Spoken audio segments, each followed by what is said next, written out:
China and other group of 20 economies are being urged by the International Monetary Fund's Managing Director, Kristalina Georgieva, to expedite debt relief for an increasing number of deeply indebted nations, warning that failure to do so might trigger a destructive downward cycle. She has said that it was imperative to restart the common framework for debt treatments, which has been largely dormant since it was adopted by the G20 and the Paris Club of Official Creditors in October 2020, but is yet to produce a single result. There are criticisms of that process, but many have asked what alternatives are available beyond the common framework.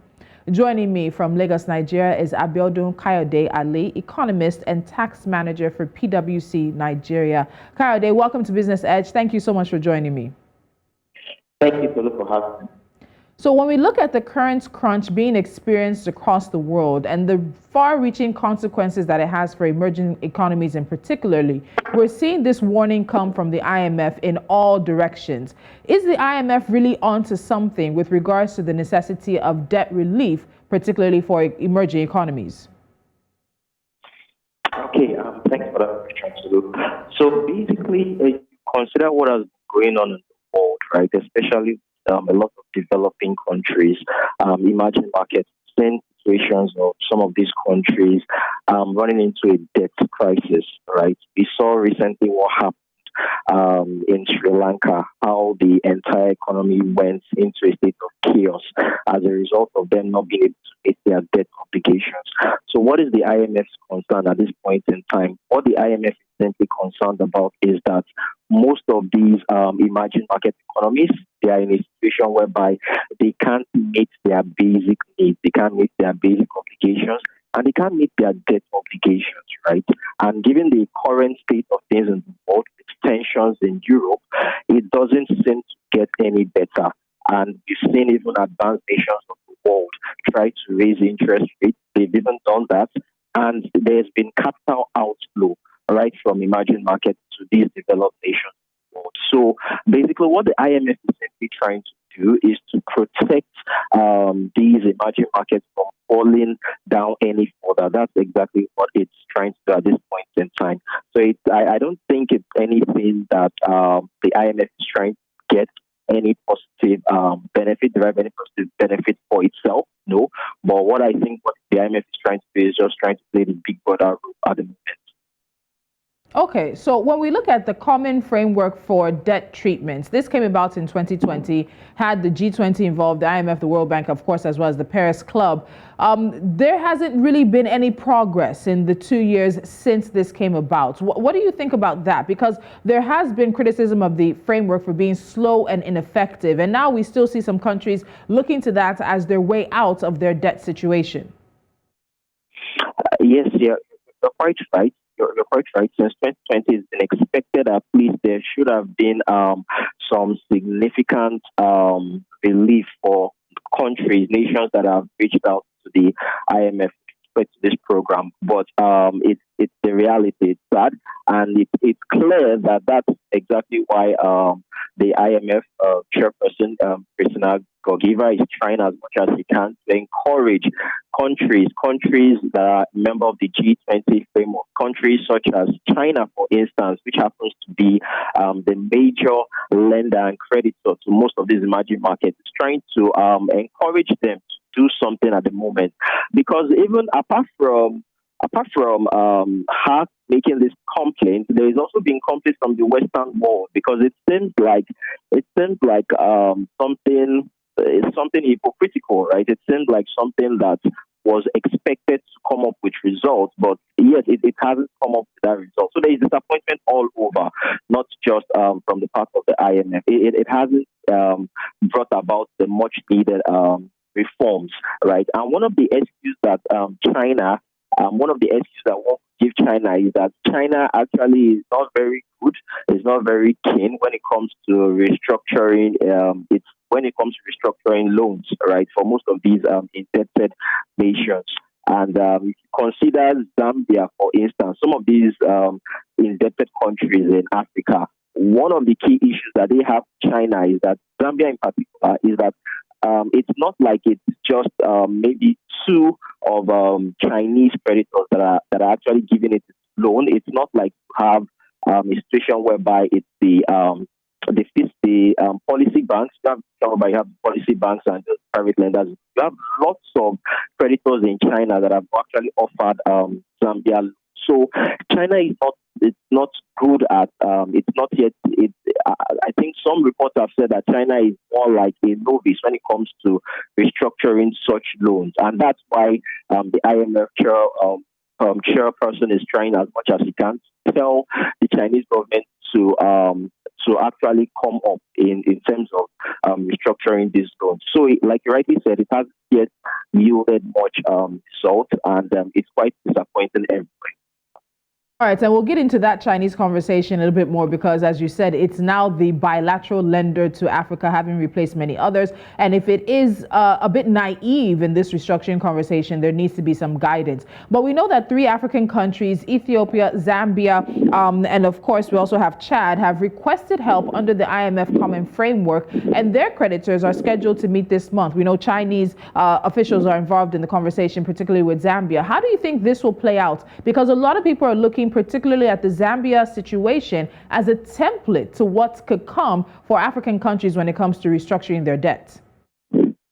Yeah, that's quite correct. So what I would expect is there's probably going to be a stringent. I expect something stringent. There are going to be fiscal disciplines that most of these countries that you made mention of, Zambia, Chad, they're going to have to undergo fiscal discipline. Because if you consider the key reason why they are in this current situation, apart from the fact that there has been the COVID-19 pandemic, which puts most countries of the world in this current situation, apart from the fact that there is the current crisis going on between Russia and Ukraine that is also putting most nations of the world in the current state. There is also the fact that most of these countries have not been disciplined, right? They've not been disciplined, and they've also been impacted by the nature of commodities that they actually export. If you realize, most of these African nations, they are mostly import dependent, and that has been the bane of the problem that they are currently facing right now. Import dependence in terms of basic necessities such as refined fuel, right, and also necessities such as imported capital, which is needed to expand the economy. So in this regard, they need these things, but they haven't yet managed the economy such that they can be seen as a nation that is properly diversified, right? So what I would expect would be happening during these talks is that I expect the Chinese government to be bringing in lots of conditions, giving them lots of conditions that they are going to have to abide by.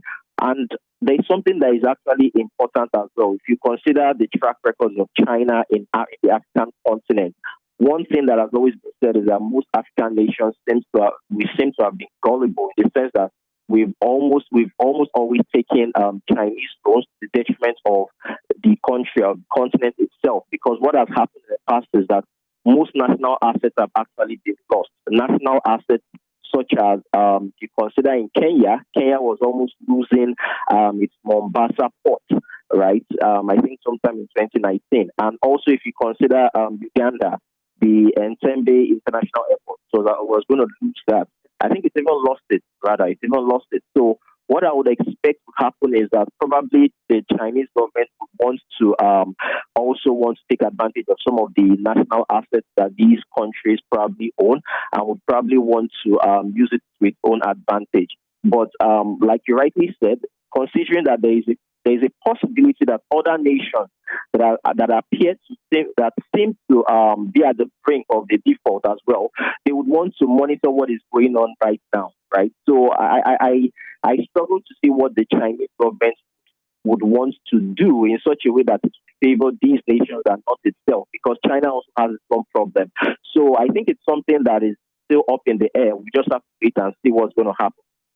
All right, so we'll have to wait to see what's going to happen with the Zambia conversation, particularly with China's involvement. It'd be interesting to know what countries you also think should be following suit to apply. But let's move on from that. We're going to take a quick break, Abiodun. When we come back, let's look more into this China situation, because the IMF has said that China will also dramatically lose if there is a train of defaults in Africa. So I want us to look at that after the break. Kayode, do hold on. You're watching Business Edge. When we come back, the IMF is warning of default risk for emerging economies. We're looking at what that means for African countries. Do stay with us.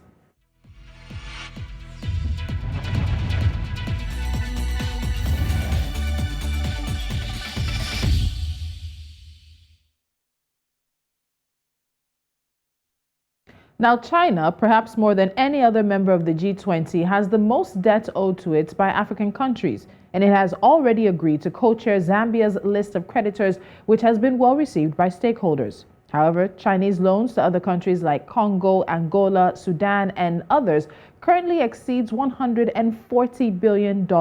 So China is essential to the debt payments emerging countries are owing, and it is a large part of the conversations to be had. So still with me is Abiodun Kayode-Alli, economist and tax manager at PwC Nigeria. Abiodun, in the midst of these conversations about debts, we still have countries going to China for loans. So should we be looking at maybe some kind of guidelines on how much debt already distressed countries could and even should take on? Because we know with COVID and the Russia-Ukraine crisis, there still unfortunately is a massive need out there. Yeah, thank you for that, Tolu. I quite agree with you. The COVID and the Russia-Ukraine war has given a lot of problems, especially to these emerging economies, right? With respect to having a guideline, it's very important. It's very important that they do have these guidelines. And I think what is key, first of all, is that these economies, they need to look inwards, right? They need to look inwards to try and resolve issues, right? Issues that have to do with fiscal spending, such as cost of governance, right? Going to the Chinese government for loans, it might not be in the best interest.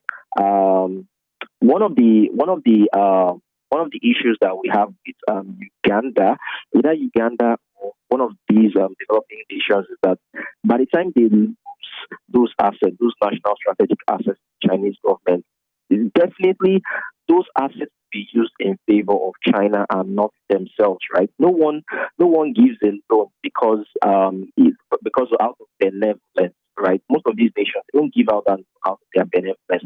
There is something they are looking out for, right? So it's important that nations, first of all, consider themselves. They need to, first of all, try and save themselves internally. And apart from going to the Chinese government, they could also seek for other loans with concession. They could seek for it from either the IMF, other international financial institutions, or also they could also try as much as they can to ensure that their environments are actually friendly for investment. Because if you consider the UK government as well is trying as much as it can to get a fair share of its hand in African economy, so also the United States, right, which sees China as a rival, right? So apart from going to the Chinese government, they could also go to other nations. They have other options. But one thing that is very key is that these nations themselves, they need to look inward, because their salvation is actually in their hands, first of all.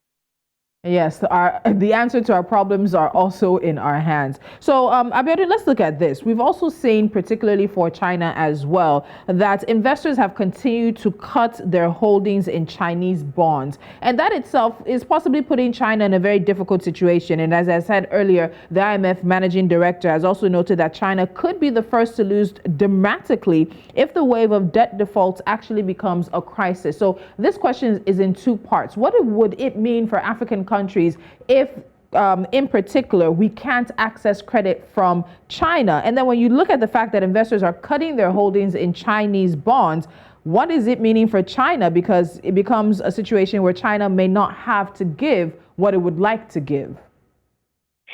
Yeah, you're quite correct. Yeah, the first, given that situation where a lot of investors are actually cutting their investments in Chinese funds, the first implication, first question you asked with respect to its implication for developing nations, emerging markets, especially African nations. The first implication is that this definitely reduces their those who they can get money from, their lenders. Yeah, it reduces that that prospect, right? So it then means that they have to seek for alternatives. They definitely have to look elsewhere, and that's why you see countries like Ghana running to the IMF, and like we said earlier, we expect many more countries to do the same, right? Then also in terms of the impact with China itself, right? And the beautiful thing about China is that China can mask some of these things, right? I read a report recently that they've decided not to be publishing this information regarding investors' behavior. They've decided not to publish this information regarding their bonds anymore, right? I guess they are deliberately trying to do this to just ensure that there is no panic in the international capital market. Then also, we've also seen a situation whereby even the local governments in China, they are also struggling, right? Because they are still facing the impact of the pandemic. We've seen situations whereby there's been lockdown, there's been new variants that have been discovered even in the Chinese economy, and the president has said that he'd rather ensure that the economy is safe, right? And he's willing to still ensure that lockdowns are still in place. So one other thing I think that is going to happen to the Chinese economy is that there is probably going to be definitely there's going to be a decline in their projected growth rate for this period. And apart from that, we've seen situations whereby local governments are now cutting down costs. Right, they are cutting down costs. They are reducing the amount that is being spent in printing, the amount that are being spent in doing some basic governmental necessities, right? Some basic functions. They are reducing the cost of such things. So these implications that we're seeing in China, there are things that we should also expect developing nations and emerging markets to also exhibit, right? So the Chinese government, they are trying as much as they can to be prudent, and definitely it's going to impact the economy. It's going to impact the economy negatively, and it's something that we all expect globally. The IMF itself has said that it's going to revise its global growth rate from 3.6% in the next few weeks. So it's not looking good for both the emerging markets and the Chinese economy. Going on, we've also been seeing the reports that investors have actually been pulling out an estimated $50 billion from emerging market bonds in the past year alone. And that in itself is also something that unfortunately is going to bounce back on the African continent. What does this say for the effect of global issues on emerging economies as well? It's dire. It's exactly what the entire world is going through. Emerging markets at this moment is unfortunate, and that's exactly why everyone is running to the IMF at this point in time. If you look at Ghana, for instance, Ghana's debt to GDP is very high, somewhere within the range of 80%, right? And they've tried as much as they can. To introduce alternative measures such as the e-levy, but they then realize that this is definitely not addressing their economic situation. So what it simply means for emerging markets is that emerging markets within the short term, if they cannot look inwards to try and resolve their issues, if they cannot adopt fiscal constraints, fiscal discipline, they would also have to. Everyone would actually have to go into international financial institutions. And the question is, by how much can the IMF support most emerging markets? The truth is, there is little the IMF can do. One thing that is very key for these countries is that, apart from the fact of the fiscal discipline, they need to learn to diversify their economy. You look at nations like India, for instance. India is able to still hold itself. India and Mexico, they're able to hold itself because they have their economy diversified. A lot of these emerging markets that we've been making reference to, most of their exports are primary products which have no value add to them, and this puts them at a very big disadvantage. What is key is that they diversify as much as possible and as fast as possible. If they are able to do this, they will be able to ensure that their economic fundamentals appear to be better. Because apart from this, apart from everything we said, one other impact of this movement, this outflow of foreign investors, is it's simply that it even affects their chances of raising capital in the future. And that's the main thing Ghana is trying to do right now. It's trying to improve that perception, right? That perception in the international capital market. And that's why it's running to the IMF. So it's important that most of these economies try as much as they can to diversify their economy. It doesn't portend well for most emerging markets, but we can only hope that the advanced economies of the world, like the United States, very soon, we can only hope that they probably bring down rates, because once they do that, definitely it makes these emerging markets, gives them a chance one more time. Before I let you go, a recent report of countries' debt status says a wave of defaults is on the way. You mentioned Ghana. Egypt is also mentioned, as well as Tunisia being particularly most vulnerable. And when you look at this, I want to put you sort of on a scale. On a scale of 1 to 10, do you think we might see another African country default sometime before the end of the year? And if that does happen, what do you think it means for the rest of the continent? Okay, that's a very interesting one. Given the current state of events, it's if the Russia-Ukraine crisis is not going to be resolved anytime soon, and because if you consider that is exactly a cause of most of the increase in global prices, energy prices, right? If it's not going to be addressed anytime soon, what I would expect is that yes, we'll see other emerging markets, especially African developing nations in Africa, going in a situation of a debt. They will find themselves in debt distress, right? That's what I expect. I do expect to see about 2 or 3 more countries in this particular situation before the end of the year. That's what I do expect. And what is going to be the implication to other developing nations of the world? Basically, the way things are going, it's expected that most of these nations are definitely going to continue to face this crisis, right? Most of these nations are definitely going to face this crisis. The way out right now is simply diversifying the economy. The way out right now is simply looking inwards. The way out right now is simply they would have to go to the IMF. They would have to go to international financial institutions. And it's going to be painful. But the people need to be resilient during this period. The people need to be resilient, and they need to be. They just need to go through this stringent time. We don't expect it to go any further than this year, but it's actually a very terrible situation at the moment. That's what I think. Kayode-Alli, I'm not letting you go just yet, because you are staying with us as we look at how Ghana and the Ivory Coast have won a better income for their cocoa farmers. But before that conversation, Leka Onabanjo is standing by with the international business news. Stay with us.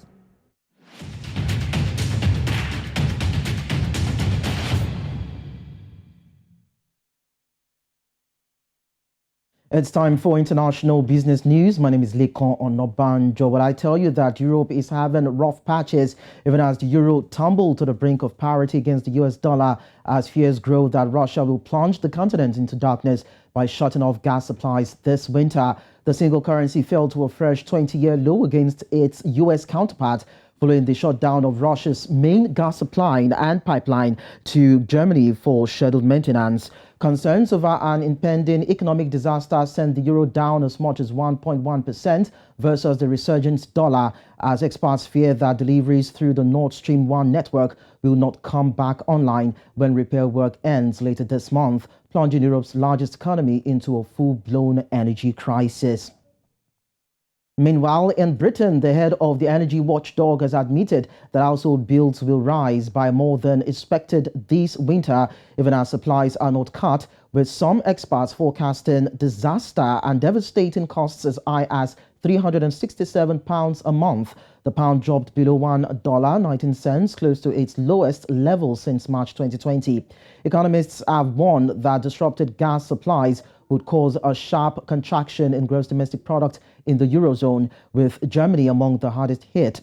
Countries including Germany and France are already preparing plans to trigger energy rationing that will shut down swaths of heavy industry and even leave some households without power.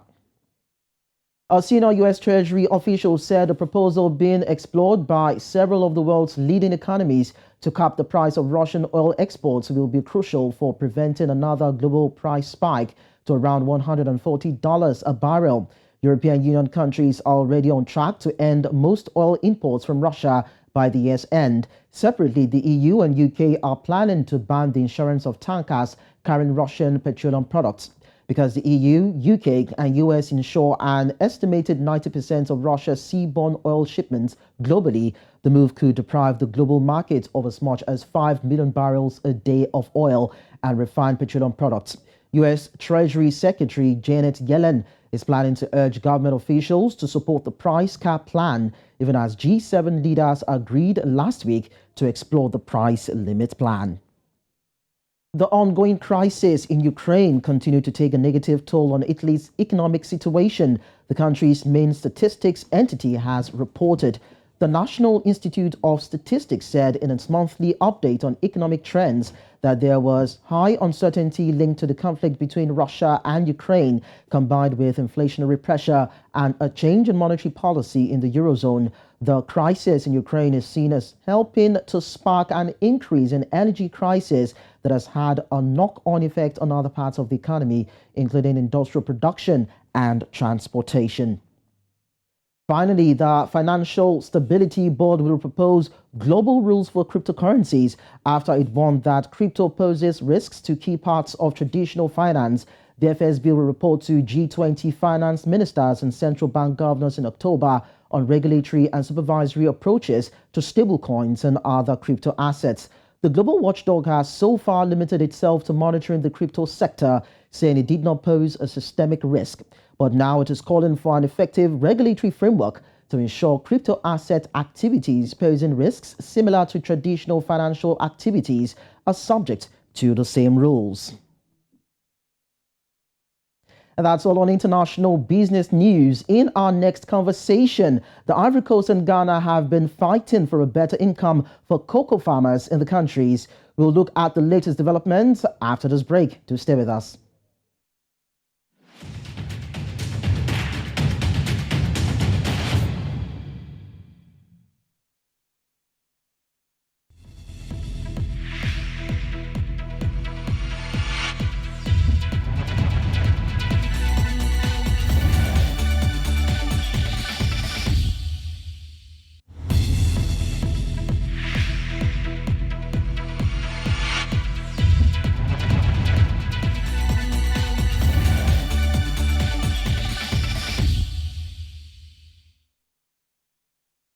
And so we want to look at Ghana. Ivory Coast farmers who are said to have won living income fight. The struggle has been on for quite a while. And as part of a deal signed to fight farmer poverty, major cocoa purchasers have agreed to pay a premium and support a price floor on cocoa exported by Ghana and Ivory Coast. Players in the cocoa business will support a set living income difference of $400 per ton on all cocoa contracts offered by Ghana or Ivory Coast, two of the world's largest cocoa producers. Additionally, buyers will pay a country premium that will help regulators for cocoa in both nations reach a target floor price of $2,600 per ton, which should enable farmers to profit by at least 70% of the target floor price. Côte d'Ivoire Ghana Cocoa Initiative has been working with the sector to develop a pricing system as a result of both nations' struggles to meet the price target. Now, companies in the cocoa value chain met with the governments of Ghana and Côte d'Ivoire to reiterate support for the LID as a starting point for the path to reaching living incomes for farmers, according to a joint statement from the CIGCI and both countries' cocoa regulators. And so we have our guest still with us. That is Abiodun Kayode-Alli, economist and tax manager with PwC Nigeria. Thank you so much, Abiodun, for staying with us on the conversations that we have on Business Edge. My pleasure. So, Toyota now, Ghana and Ivory Coast, that is the two world's largest producer of cocoa, for a while now complained bitterly about the disparity in the prices that they get from buyers of the commodity. So tell us, how did they get to that point where the exporters of the produce do not get commensurate payments for what they supply?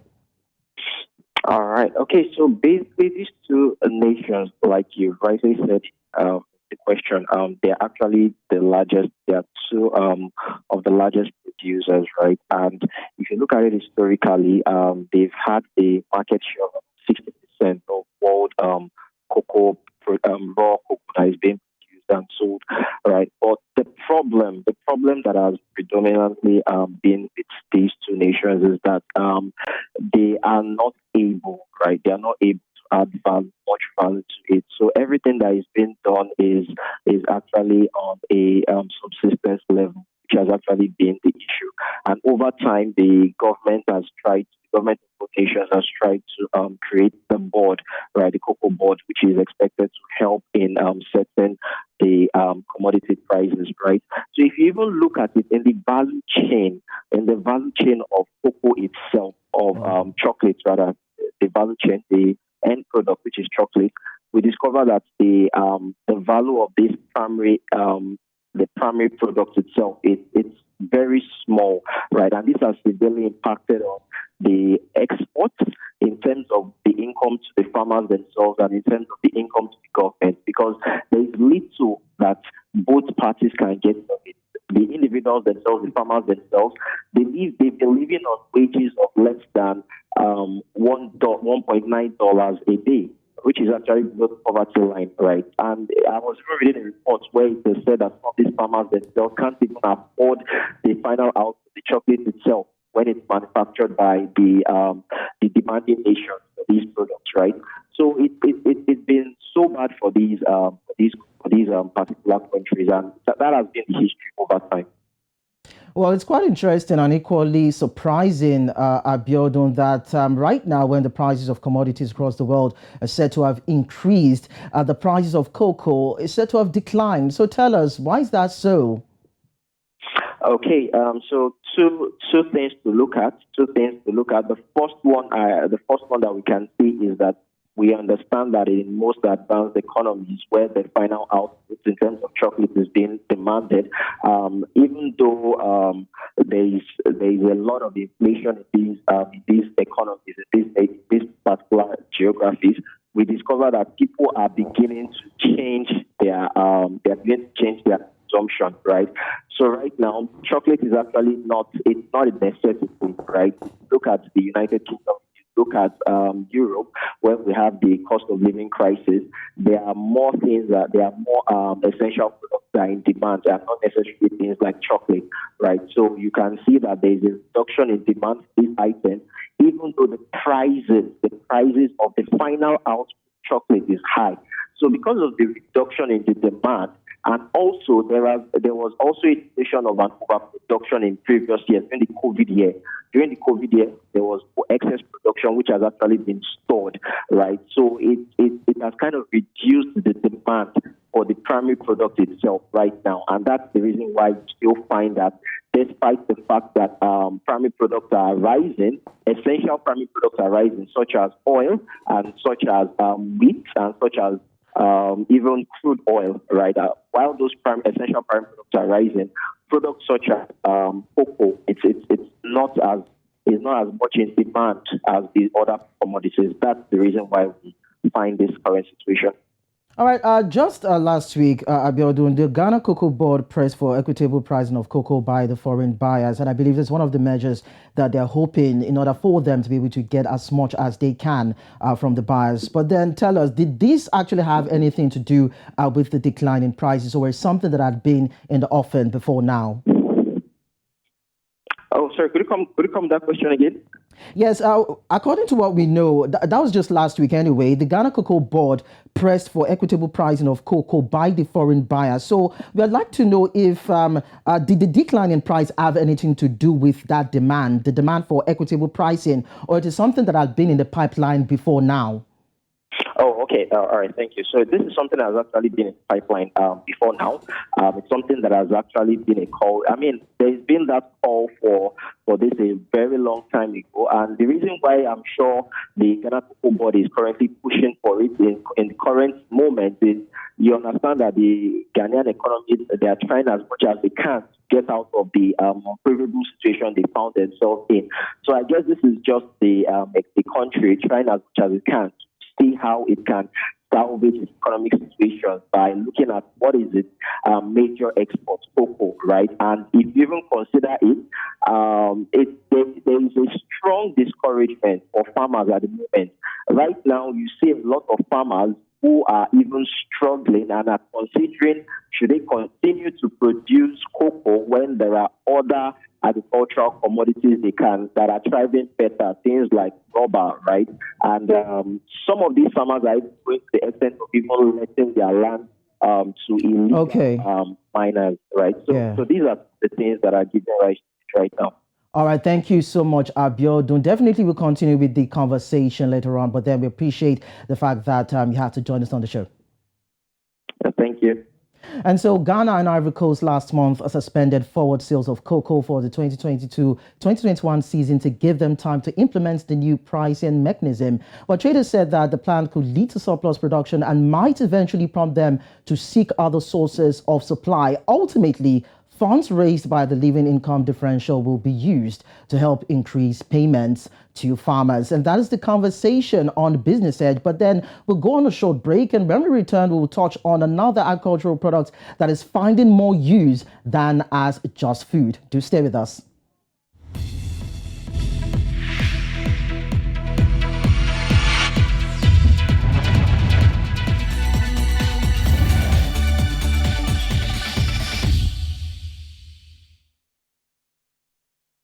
And it's good to see that farmers in the Ivory Coast and Ghana are getting what they've been fighting for a number of years. And this development will definitely change things. And hopefully we'll see less of those children involved in the trade there in those countries. Now, from one agricultural product to another, we're going to Cameroon, where farmers at Bafoussam in the western part of the country are taking mushrooms. Yes, you heard me right.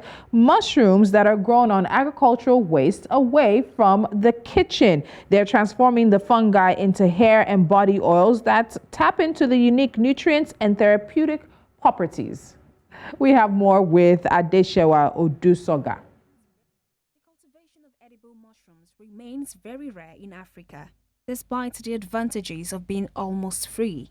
Cameroonians are particularly fond of mushrooms, but have to wait for the rainy season to identify and gather the edible fungi in the wilds of the country. In Bafoussam, Jean-Claude Yubi saw an opportunity to exploit, like other small farmers around the nation of 28 million inhabitants. Yubi grows thousands of oysters mushrooms in a darkened room of the Common Initiatives Group, which he launched 4 years ago. Et il est cultivé essentiellement biologique. Donc, nous n'utilisons pas beaucoup de produits chimiques pour cette culture. Donc, elle est non seulement bio, mais elle est aussi de très bonne qualité. Et elle est conseillée pour tout le monde, jeunes, vieux, enfants, tout le monde, sportifs, pour tout le monde.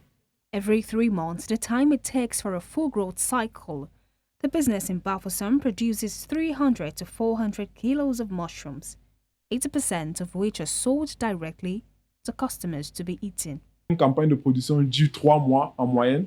Si nous produisons par exemple 500 paquets d'une masse comprise entre 2,5 et 3 kg, nous savons que nous allons atteindre en moyenne 250 à 300 kg de champignons pendant cette campagne-là.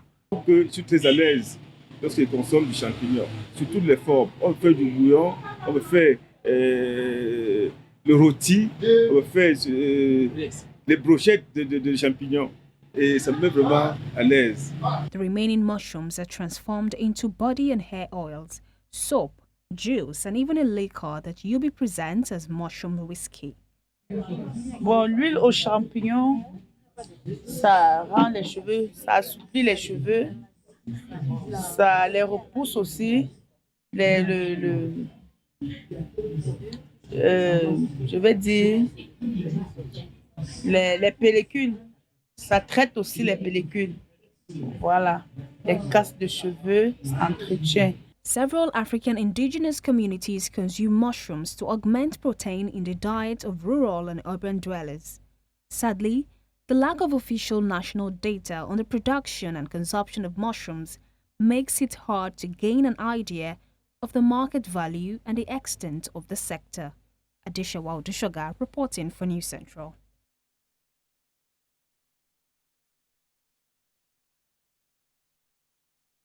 All right, so that's about it from that report on mushroom. But then before we go on the show, let's take you through NC4 to watch, the stories that we're tracking in the business world. We'll start by telling you that Zambia is poised to begin the drilling of oil next month following the arrival of the first batch of drilling equipment in the country. Prospective drilling for oil and gas in the Muzarabani area was initially set for June. Moving on, more than 200 retired employees of Kenya Railways Corporation will wait longer to get a slice of the 115.7 million shillings which they won last year after the appellate court suspended the decision that granted them the millions. The World Bank on Monday pledged continued support to Tanzania in financing the East African nations' development projects. A statement by the Ministry of Finance and Planning said the pledge was made by the newly appointed World Bank Vice President for Eastern and Southern Africa, Victoria Kwakwa. And finally, founder and chairman of BUA Group, Abdul Samad Rabiu, has been reappointed as president of the France-Nigeria Business Council by President Emmanuel Macron of France. This was announced at the July 2022 meeting of the France-Nigeria Business Council held in Paris. And that's about it on NC4 to watch. Back to Tolu now.